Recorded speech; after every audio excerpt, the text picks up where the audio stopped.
আকাশ বানাইছে মালিক, হাত লাগান নাই। জমিন বানাইছে মালিক সিত্তাতা আইয়ামিন, এই 7 দিনে যে বানাইছেন, 6 দিনে যে বানাইছেন, বলে মালিক সেখানে হাত লাগায় নাই। বলে নিজের ঘর খানায় কাবা আদম নবীকে বলছেন বানাও, আদম নবী বানাইলেন, বলে হাত লাগায় নাই। ইব্রাহিম নবীকে যখন বললেন, ইব্রাহিম আলাইহিস সালাম বানায়া আবার বলতেছেন রব্বানা তাকাব্বাল মিন্না, মালিক বানাইলাম তো কেমন হইলো, কবুল করে নাও না। মালিক বলে তাকাব্বাল, তো কবুল করে নিলাম। বলে সবই যেখানে বানাইছেন হাত লাগান নাই, আপনাকে আমাকে মালিক বানাইতে কোন বলে নাই? আপনাকে আমাকে মালিক বানাইতে হায় 10 মাস সময় নিয়েছে। মায়ের পেটে কয়দিন ছিলাম আমরা? বলেন কয়দিন ছিলাম? বলে 10 মাসের মধ্যে যখন আপনি আমি মায়ের রেহেমের ভিতরে ছিলাম, আমার মাওলা তার কুদরতি হাতটা লম্বা কইরা দিছে, লম্বা কইরা আপনার আমার মাথার মধ্যে হাতটা বুলায়া নিজে কারুকার্যিত করতেছে, নিজের মতো কইরা আল্লাহ বানাইতেছেন। বলে কানটারে ঢয়লা ঢয়লা আদর কয়রা, নাকটারে ঢয়লা ঢয়লা আদর কয়রা, ঠোঁটটারে ঢয়লা ঢয়লা আদর কয়রা, কপালের মধ্যে হাত লাগাইয়া আমার মালিক ঘোষণা করতেছেন লাকাদ খালাকনাল ইনসানা ফি আহসানি তাকওয়িম, আমি মানুষ জাতকে সবচেয়ে সুন্দর করে বানাইলাম। আপনাকে আমাকে এত মোহাব্বত কইরা এত সুন্দর করে বানাইছেন। বলে শোনো না, তোমরা গুনাহ করবা, অন্যায় করবা, আবার আমার কাছে আসবা, নামাজের সময় আমি তোমাদেরকে ডাকি। বলে 5 ওয়াক্ত নামাজ দিয়েছি, 4 ওয়াক্ত আসা নাই, এশারের সময় হয়ে গেছে। মালিক বলে 4 ওয়াক্ত নামাজ পড়িস নাই, কোনো সমস্যা নাই, এবার আমার কাছে বল না। কসম খোদার করে বলি, দিলটাকে পবিত্র কইরা ওই এশারের নামাজের সময় আপনি আল্লাহর কাছে নিজেকে সুপর্দ করে দিবেন। ও যুবক ভাইরা, আল্লাহর কাছে নিজেকে একটু দেন না বিলাইয়া। আমার মুরব্বী চাচাজিরা, আল্লাহর কাছে একটু নিজেকে সৌপর্দ করেন না।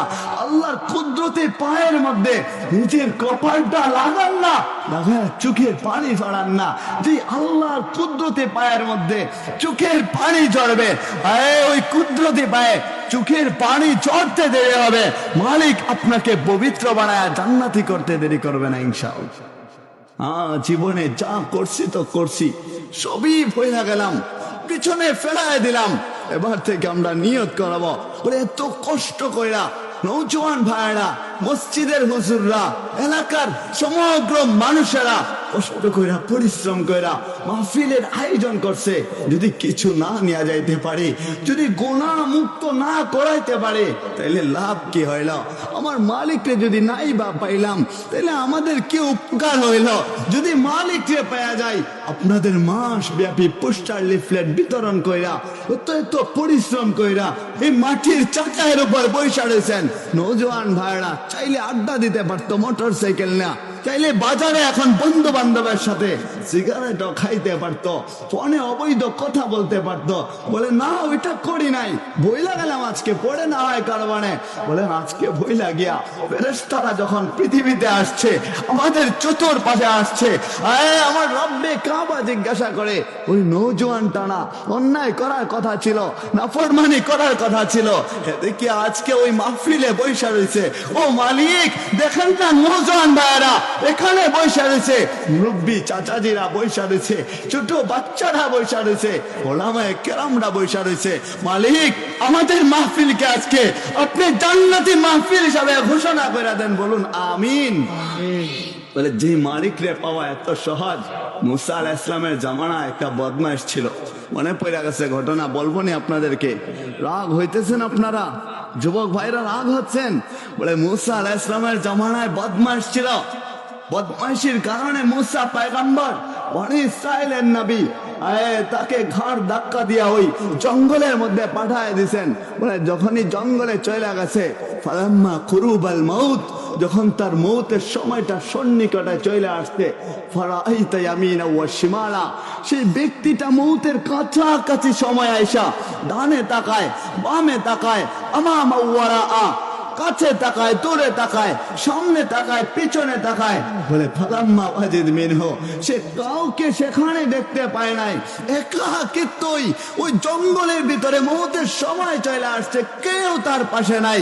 তখন চিন্তা করে দেখলো এত নাফরমানি করলাম, যেখানে আল্লাহর পয়গম্বর ঘাড় ধাক্কা দিয়া ওই জঙ্গলে পাঠায় দিছে। কি মনে করেন কেমন নাফরমান ছিল?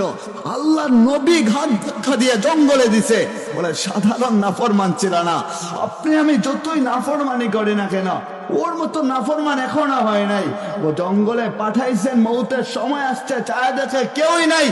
আকাশের দিকে হাতটা তুলে দিছে আর বলতেছে, এলাহি, ও আমার রব, ও একত্ববাদ, ও আমার আল্লাহ, কুল হুয়াল্লাহু আহাদ, আল্লাহুস সামাদ, লাম ইয়ালিদ ওয়া লাম ইউলাদ। আল্লাহ সমগ্র প্রশংসা করছে, একত্ববাদের স্বীকার করছে। বলে আল্লাহ, আপনি না বলছেন আকুলতা আনতা গফুরুর রহিম, আপনি না বলছেন আপনি গফুরুর রহিম। এই মৌত কালে আমার পাশে কেউ নাই, ডানে তাকাইলাম কাউকে পাই নাই, বামে তাকাইলাম না সেখানেও কেউ নাই, সামনে পিছনে তাকাইলাম কাউকে আমি দেখতে পাই না, শুধু জঙ্গল আর জঙ্গল। মালিক, এমত অবস্থায় মইরা যাইতেছি, আপনি গফুরুর রহিম হয়া পুরো দুনিয়ার মানুষের লাভ হইল, বুঝলাম ঠিকই, কিন্তু আমিও তো আপনার বান্দা। বলেন না আল্লাহু আকবার, চিৎকার দিয়ে বলেন না আল্লাহু আকবার। বলে আমিও তো আপনার বান্দা, তা আমি বিরত থাইকা গেলাম না, আমি খারিজ হয়ে গেলাম। আপনি আমাকে মাফ না কইরা আপনার কি লাভ হবে? বলে আপনি আমাকে মাফ না করেন যদি, তাহলে আমার তো কোনো লাভ হইল না, বান্দা হইয়া কি আমার লাভ হইল?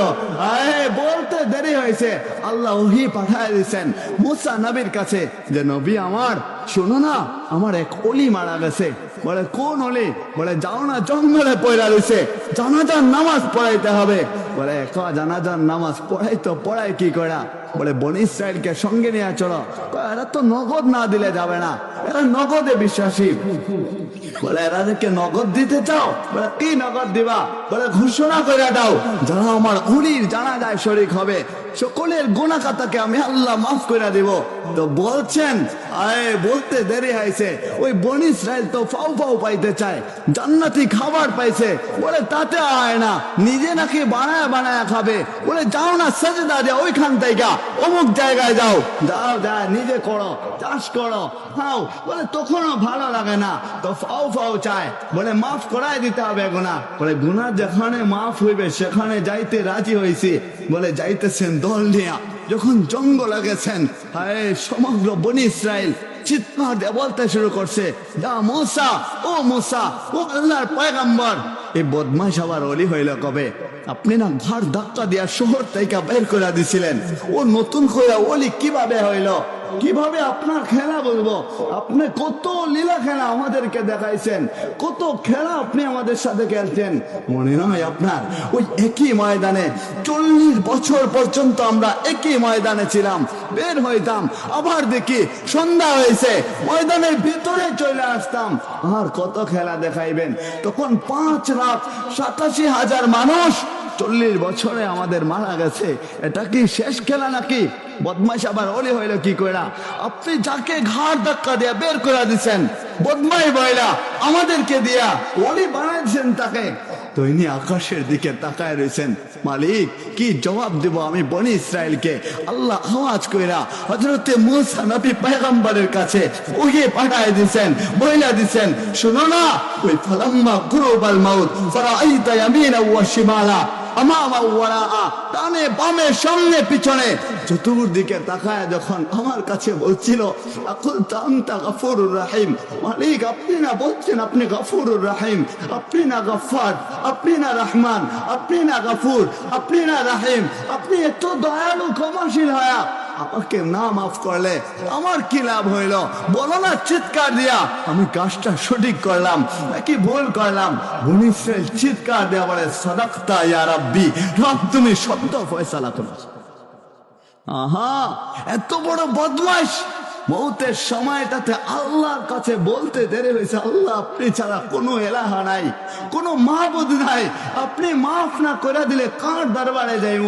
আল্লাহ তার জীবনের সমগ্র গুনাহ মাফ কইরা তার নামটা জান্নাতীদের লিস্টে উঠায়া, ওলির কাতারে উঠায়া, ওই নবী ওয়ালাদের সাথে তার হাসর নাসর আল্লাহ করায় দিয়েছেন।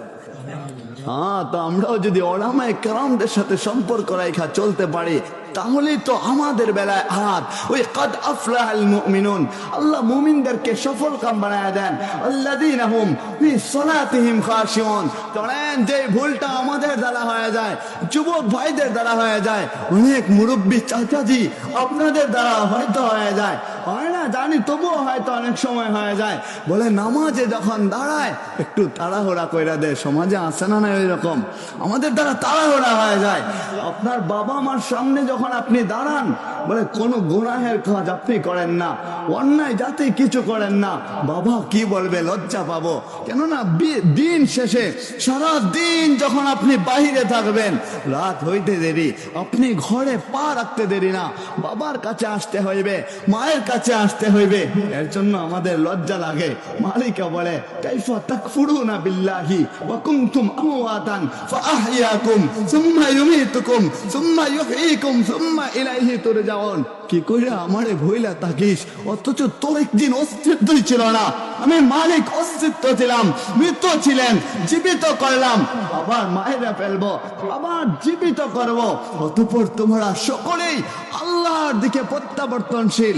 যেখানে দুনিয়ার মানুষ চিন্তা করে সারা দিন যদি বাহিরেও কাটায়, রাতের বেলা মা বাবার কাছে ঠিকই ফিরে যেতে হবে, মা বাবার সামনে অন্যায় করা যাবে না, লজ্জা লাগে, খারাপ লাগে, মুখ দেখাতে পারেন না, ঘর থেকে বের হয়ে যান, যদি অন্যায় সম্পর্কে যাই না ফেলে মা বাবা, বলে ঘরে আর ফিরেন না। মালিকও বলে তোর অস্তিত্বই ছিল না, আমি মালিক অস্তিত্ব দিলাম, জীবিত ছিলে না, মৃত ছিলে, জীবিত বানায় দিলাম, আবার মাইরে ফেলবো, জীবিত করব, অতঃপর তো ঠিকই আমার দরবারে আসতে হবে। তাহলে যেই মালিকের দরবারে আপনার আমার যাত্রাটা, আদম আলাইহিস সালাম ওই জান্নাত থেকে যাত্রা শুরু করছেন, আবার তিনি ফিরা ওই জান্নাতেই চলে যাবেন। যে জান্নাত থেকে যাত্রা শুরু করছি, ওই আল্লাহর দিকে আবার আমরা যাব, তাহলে কি করে আমার মালিকরে ভইলা থাকি বলেন? যে মালিকের কাছে যাইতে হবে, অথচ মালিক চায়া থাকে, তাকায়া থাকে।